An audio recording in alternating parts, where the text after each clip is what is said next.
book we're reading is Celia Cruz, Queen of Salsa, by Veronica Chambers, illustrated by Julie Marin. In the fabled land of Havana, where rhythms grow sweet and juicy like oranges in Florida, there lived a girl. She looked like a girl and talked like a girl, but everyone who ever met her agreed. She sang like a bird. When Celia Cruz was a girl growing up in Cuba, she could never hear the magic others claimed was in her voice.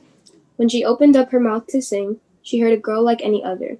But when she sang, her father heard thunder, her cousins heard the call of the sea, and her neighbors heard a hummingbird. Celia would grow up to be a queen. She was not born a princess. She grew up in a poor section of town, one of 4 sisters, though the house was also home to numerous cousins. At times, there were as many as 14 children in the 2-bedroom house. Still, young Celia always stood out amongst the crowd. Her mother liked to tell the story of how a tourist bought Celia's first pair of shoes after hearing the little girl sing. Like other girls in Havana, she had chores. Some of her friends were charged with sweeping the kitchen. Other girls washed the dinner plates. Celia's job was to sing lullabies to put her younger brothers and sisters to sleep. At night, her voice carried through the windows, rolling along the cobblestone streets like a wheel or a wish. The people in the neighborhood began to gather outside of the family's front door, begging her father to leave it open. They said her voice is tan dulce, sweet like azúcar. Her voice, it was said, sent you not only to sleep, but to a nighttime land of angel dreams. Always shy and more than a little independent, Celia mistook the gathering crowds for busybodies, watching her every move. Ay, por favor, she pleaded. If you don't leave, these little ones will never get to sleep. Despite her initial shyness, she could not stop singing. In the afternoon, after school, she would listen to the rapid-fire calls and cries of the pregón, the street vendors calling out their wares. In time, people would recognize the passion and pulsating cries of the pregón and Celia's unique vocal style. In high school, she began singing in school shows and local clubs. The music that she loved in son and la guaracha blended traditional Afro-Cuban rhythms with the flavor of folklore of the tropics. It was a kind of music that sizzles from the joy of being alive. Her father loved to watch his little songbird, watch her send hundreds of hearts soaring with her melodies. But he was also cautious. Keep studying, mija, he told her as she hummed old Cuban love songs while absent-mindedly flipping through the pages of her old school books. You are so smart. Forget about singing. Become a school teacher and make our family proud. Her teachers, however, saw things a different way. Take a chance, one professor told her. With your voice, you could earn in a day what it takes me a year to make.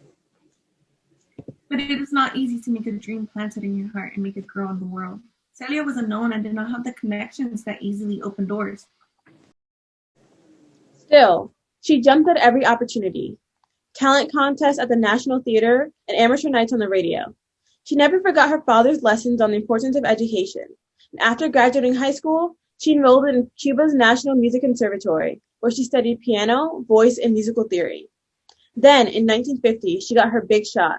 The most popular band of the day was a group called La Sonora Matancera, and they were auditioning for a new lead singer.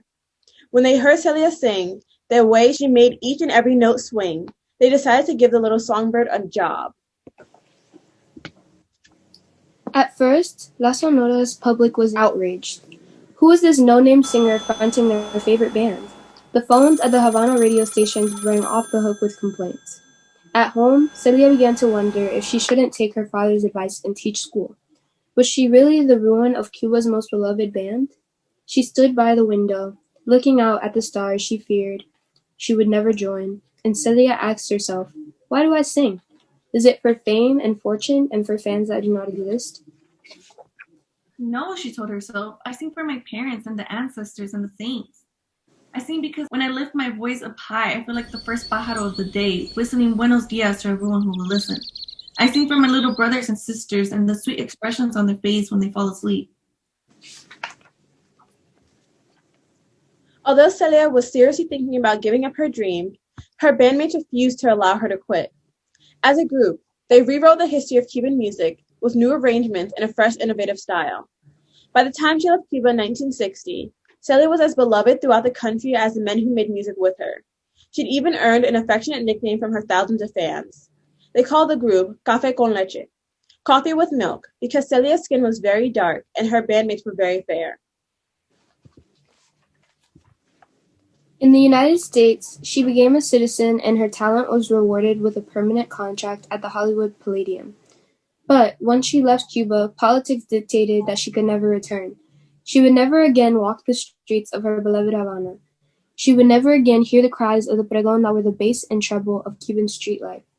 It was a heartache she carried her whole life through.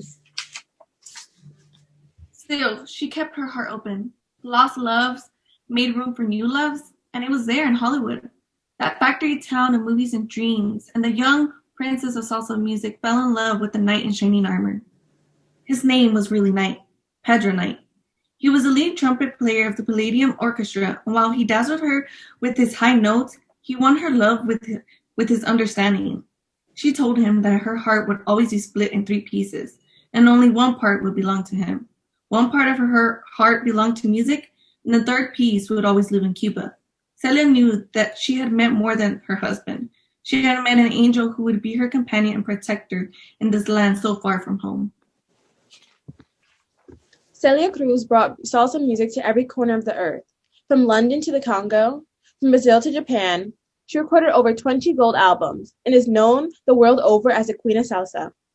For more than 40 years, Pedro Knight was her king. Celia's performance trademark was a full-throated shout of "Azúcar!"